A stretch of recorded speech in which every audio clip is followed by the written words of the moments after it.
Hi, Carl. I'm going to take a look at your work here. Okay, I think I hate this viewer. It makes me crazy. Go away. Okay. I think that you've chosen a font and mark here that work really well together. The thinness of the serif and the precision of the C and the G, the way they work together, is really, really good. So let me look at the rest of your work here. Okay. What's this font? It looks like something that I type with every day. It lacks the precision of the first page. Why don't you use this font?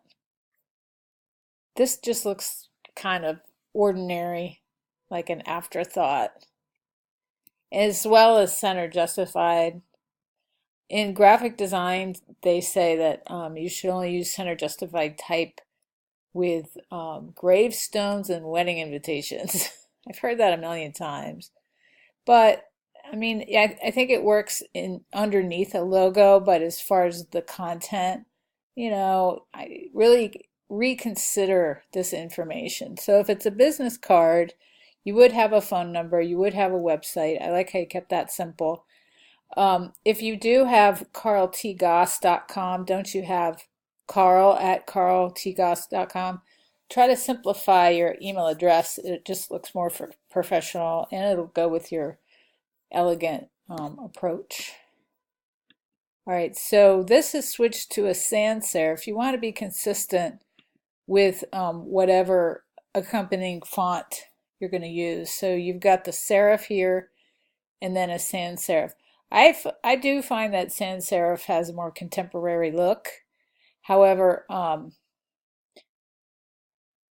don't think the center justified works very well when you're dealing with a circular shape. I think you want a contrast. But anyway, the point is think about your font selection. But I do like where the address would go. Of course, you put a little stamp there. And center justified type, again, it's super hard to read and it's only meant to be used in really little instances. But as far as the letter design, let me take a look.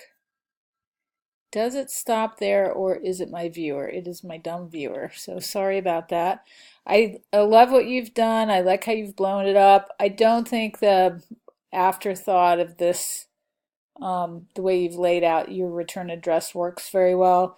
Consider at least right justifying it, and then you can lead the eye down. You could also put the address on the bottom and a long line, or if you're feeling really creative, you can arc it along the edge. But as far as color and your logo, I think those work really well. Just think that you should work on making the font and the layout of your extra information a little tighter, a little more considered. Because what you're showing here with your logo is real precision and a clever solution. So you want to actually put that effort into something as small as a return address. Because you really are on a roll here, so to speak. You want to keep it going. Let me know if that doesn't make sense, if you have any questions.